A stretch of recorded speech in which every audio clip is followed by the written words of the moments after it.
My name is Marilyn Lucian. I've been in South Florida for a long time. When we moved here, we had 3 little kids, young kids, but we adopted a baby girl. She was 7 pounds even, and she was 10 weeks. I thought the only issue was whether or not I could love an adopted child as much as I love the ones that were born to me. And once I knew that that was not the case, I didn't think there were any more issues. I really was very naive about the adoption issues. She was a darling little girl that it was interesting, this was before Roe versus Wade, and so it only took us 7 months from the time we signed the intent to adopt till we had a baby girl in our arms. Quite different these days. So now I have 4 children, 7 and a half and under. I was a very busy mom. But I wanted a little girl because, for my one daughter, because I grew up with 4 brothers and no sisters. And so I thought, well, this was a perfect solution. So my daughter born to me would have a sister. From the age of, I don't know if we're using names, I'll call her Gail. From the time Gail was 13 until she was 18, it was a really difficult time for her and for me and the family. It's like she turned a corner at 13, and I didn't know who she was anymore. And then at 18, she turned back so far as animosity to me. And I thought, we'll see how long this lasts. You know what? She never went back. It was kind of an amazing thing, but she is now 46 years old, and I got an email from her just, I think this week, telling me that she had a DNA test, and she thinks that she has some Czechoslovakian blood, maybe many times removed, but she was very excited about it. She doesn't look like the rest of my family, you know, and I'm sure that she would appreciate a mirror image of someone she's related to that looks like her. She's fair, blue eyes, you know, light hair, but that's about the end of the resemblance. We also adopted a second daughter. This is a girl we met at 14. She was in our youth group. Bob and I used to sponsor high school youth at our church, and we could tell that she was in a dangerous home.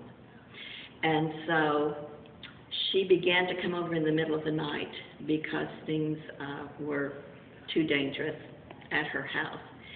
And she would knock on the door about 3 o'clock in the morning, and there she would be. And so after that went on for about a week, we said, you know what, why don't you just come over at bedtime? Because there's an extra twin bed in my one daughter's room, and, you know, just come at bedtime. So before long, she really was just living with us. We didn't legally adopt her until her parents died. But by the time I had another child, number 6, she was living with us, and she kind of took care of the house and the family when she wasn't at school, while I was, you know, having my baby. So we ended up with 3 sons and 3 daughters, all grown now. But I know because of Gail's adoption abandonment issues, she chose never to have children. She's been married 16 years, and obviously they're not going to have any children. She has I saw the interrogations. I mean, she's been online, and she's spoken with several people and several adoption agencies looking for birth parents and really birth mother. And I mean, she has a file this thick that she's compiled of the information that she's been able to gather. She was adopted at an age that all the adoptions were closed. And so she has not been able, through normal means, to find out anything, I should say through official means. Though she has really talked to a lot of people and even found gosh, it's been years ago now, the counselor who was our counselor when we were, being interviewed before we were allowed to adopt. And it's just been an interesting ride. One thing I really appreciate about her is that she never, ever said to me, "You're not my mother," and "you can't tell me what to do." Not one time has she ever thrown that at me. And, I'm really appreciative of that. Once she got to be, I think, 21, she was in California at that time, she asked me for the information that I had, any information that I could give her, and I said, "You know what, I will be glad to help you. I will do anything that I can to help you in your search." And so I made copies of everything I did have, which was precious little, and gave them to her and kept the originals. And sure enough, those got lost in her moves, that I still had everything, that I could give her. She has been to counseling more than once. There was one particular time that she went for a week of intensive counseling. And after she was maybe 24 by now, and she called me in the middle of the week and said, "I just found out, Mom, it's not you. You are not my problem." And that was manna from heaven, because kids don't know what makes them tick, and honestly, neither did I. As a mom, I was very naive about the issues of adoption. But when 3 years after my husband died, I went back to college, and I decided to write a paper on the emotional stability of the adopted child. And such an eye-opener that was to me, and heartbreaking. I cried the whole time I was reading the books. I read 3 books. The whole time I was doing my paper, I had no idea. And I don't know if this would have if I could have helped her, but it at least would have been a help to me to understand some of these issues in my own feelings and dealing with her. She lives about 45 minutes from me now, and we have a really close, good, fun relationship. And but it was rough, and I think it is for all adoptees. I truly believe that every adopted person has issues with abandonment. And if you're abandoned as a child, you die. So it's really a life and death issue. But I just didn't know most of this until Gail was grown. So would I do it over again? Yes, I would. I would be better prepared, let's just say. And, I really appreciated absolutely having to put things on paper and actually get my thoughts together in a presentable, understandable way. And I think that maybe my paper has helped my daughter, and maybe it will help others. I don't know. Because I think many adoptees have, it's a dilemma for them. On the one hand, they want to know, on the other hand, they don't want to know because they're not sure that they'll like what they found out. And they might be rejected again. And so this paper was an eye-opener to me and the books I read. And I would just encourage anyone who is considering adoption to look into the issues that go along with that. You know what? These precious kids are in the world, and someone has to raise them, And I wouldn't take for our experience, but it could have been a lot easier on me, and maybe easier on her. The daughter we adopted as a teenager, of course, knew her family. She knew where she came from. She knew the mom whose belly she grew in, which made her feel like she wasn't different from everyone else. And she has continued to be connected to her extended family, even though her parents are grown. And every Thanksgiving, she goes out of state to where most of them live, and they have a great time. So I guess maybe she really had a better,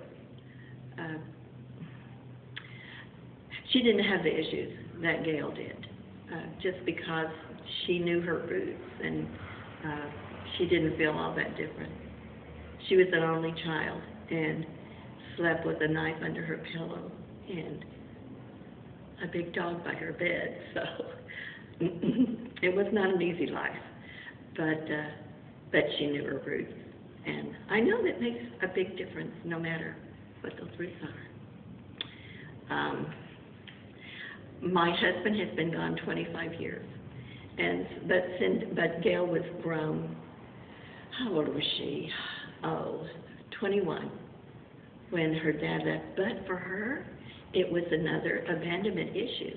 Not that she understood it as such, but emotionally it was. And so she escaped from Florida and moved all the way to California. And she would tell you now that, yes, she was just running away from it. My husband was the kind of man who loved everybody. He loved kids and middle-aged people and old people, and they all loved him. And he was a great dad, and very appropriate and loving and kind, you know. And so she had a good dad. Unfortunately, he left us early.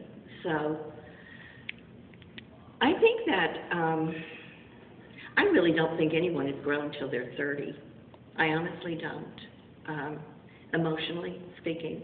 But Gail, this is so funny. She called me on her 37th birthday, and she said, "What is it about turning 37?" I said, "I don't know, honey. What do you mean?" She said, "Mom, there's something magic about turning 37, she said. You know, I get it now. I get it. It's not all about me. I mean, I wish it was all about me, but I know it's not." And you know, if she could have seen my face, I mean, it was hysterical, actually. And I said, okay, maybe not everyone is grown at 30. Maybe it takes some people longer. But she really is a delight and a real part of the family. And I think finally, after all this time, she really embraces our family as just totally her family. She has, one of her sisters died a little over a year ago. The one we adopted as a teen left us because of cancer, and that was tough. But she still has a sister and 3 brothers, and, you know, they love her. I mean, she's just one of us. So I think at long last, through a lot of prayer, a lot of counseling, and a lot of just talking, she has come to terms, probably as best as she can, about the differences, her roots, her issues, and really her identity, who she is as a person. And I'm glad to say that she knows the Lord. She's a believer. And really that is the ultimate identity. That's the ultimate dad and mom. And so she has the best thing going for her. And I'm very proud of her. She has a very responsible job in business. She travels to New York and Atlanta and Puerto Rico, and you know, she's made her mark in the professional life and in our family life, and she loves animals. She rescues animals. So, you know, she has that thing going with her that I think a lot of adoptees do. She was hysterical because her dog grabbed a lizard, and she runs after her big brother and says, "You gotta help me, you gotta help me." and he's looking at her like, "I do not believe this," you know. But she really has a heart. She has a heart for every living thing, even plants. She's quite a gal. Yeah. Thank you.